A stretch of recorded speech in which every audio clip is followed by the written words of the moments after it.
सड़कों ते आवन ना ते ठीक है ना, मतलब खले खावें ना। ये हुण बिजली रोज़ महंगी है, खंड महंगी है, घ्यू महंगा है, आटा महंगा है, रोज़गार कोई नहीं, बेरोज़गारी है, खुदकशियां करे ने, होटलों से बह के गप्पा लेने, एक बे दे नाल बहस करे ने, घंटे वास्ते सड़क से बाहर क्यों नहीं निकलते। ये मेरी गल सुनो, ई कौम दे मिजाज सिर्फ पाकिस्तान पूरे दे मिजाज जो मेरे को तुसां ये दसो, ये अपने हक वास्ते बाहर नहीं निकलते। असां जिहड़ा इन्हां दा हक समझे ने, असां तां उहदे उत्ते अपनी जिंदगी कोल कुछ कीमती है। यानी तुम आखना चाहते वे कि अपने पैगाम को आम करो ताकि पैगाम आम थी वे, लोगों को पता लगे, लोग कट्ठे थी वे, लोग जुड़ा ताले पासे आवें और कम से कम असा अपने असूल सराकिस्तान आले पासे कामयाब साबित। मेरा नहीं असूल सराकिस्तान सराकी कौम दा है। असा अपने वास्ते कुछ है नहीं मंगते पे। अगर असा अपने वास्ते मंगवा 35 साल थी गए तो कहीं इक़्तिदार वाली जमात वञूं, हाँ थाने चौकी की चट्टी दलाली करूँ, हाँ इन को खले मरवाऊँ, असा खान भी सड़ी ऊँचूँ, हाँ ये ॿाहिरि खड़ के दस्त बदस्ता हाज़िर गुलाम खड़े हुए ना, जिमें MN MP बन वे उन्होंने को खले खाने, उन्होंने को बेइज्जत थी ने।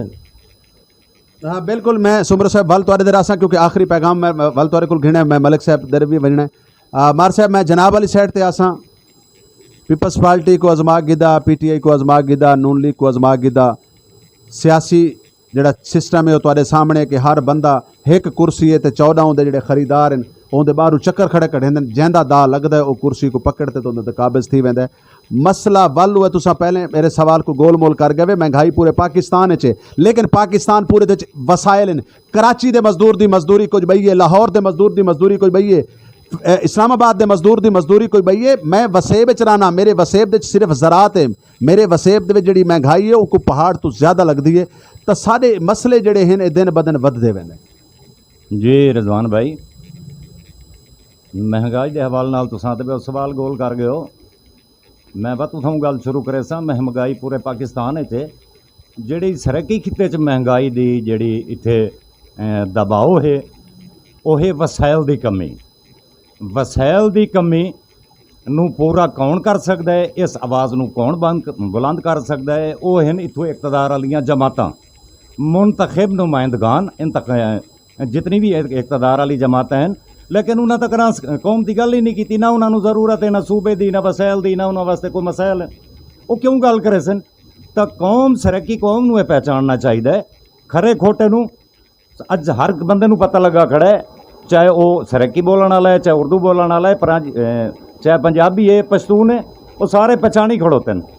तो सरकी कौम परस्तों के हवाले नाल जिहड़ी तुसां गल करेंदे पे, इन्हां वास्ते ही खोटे खरे हर कोई पहचानी खड़ोता है। और एक वाज़े सबूत है कि 3-3 4-4 जमातां सरकी जमातां, रजिस्टर्ड जमातां, दूसरी रजिस्टर्ड जमातां मुल्तान कोई मुज़ाहरा एहतजाज करेंदियां तो इन्हां नाल 20 बंदे कोई नहीं आउंदे। तो इहदा मकसद है इन्हां दा वो अवाम नाल टच नहीं, अवाम दे कम नहीं आंदे। और इहदा मसले दा हल अवाम नाल राबता यूनिट साजी करें। नौजवानों नूं तहरीक जब तक शामिल ना करे सन, तहरीक मजबूत नहीं होनी। जब तक तहरीक मजबूत न हो सी, सूबा नहीं बनना, और जब तक सूबा न बना ये मसैल दा इस तरह जी। इस मसैल दा हल जब तक तंजीम साजी न थी सी, यूनिट साजी न थी सी, तो मार साहब और आखना इहो कुछ है कि इस मसले का हल कोई नहीं।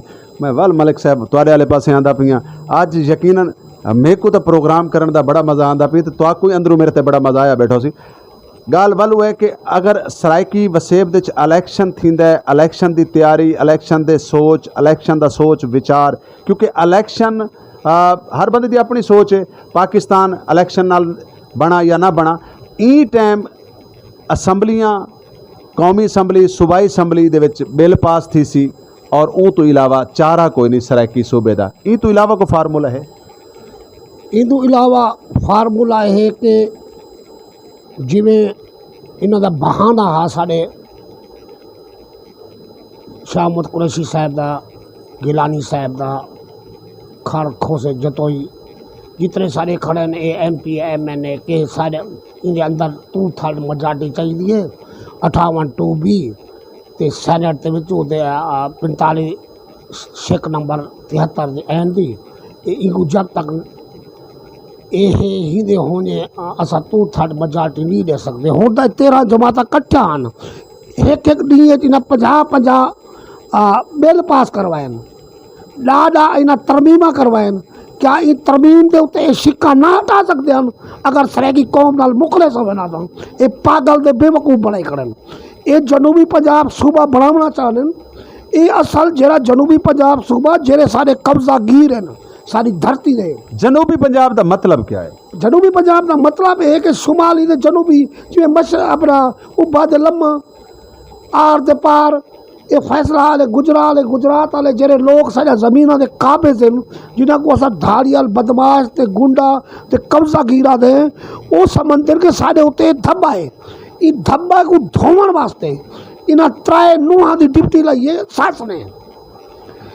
देखो जनू असा समझो कि मुस्लिम लीग नून सारी दुश्मन है, पूरी कौम समझती है, मैं भी समझता हूँ, लेकिन मुस्लिम लीग नून को पीपल पार्टी नू हाथ आगा चली गई है। पीपल पार्टी इस वक्त जनूबी पंजाब सूबा बना चुकी है।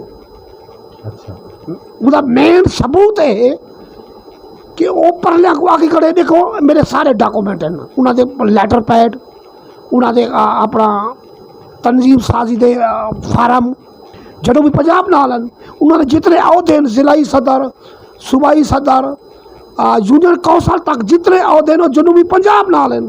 पीपल पार्टी ने जनूबी पंजाब सूबा बना चुकी है, ये हकीकत सच है।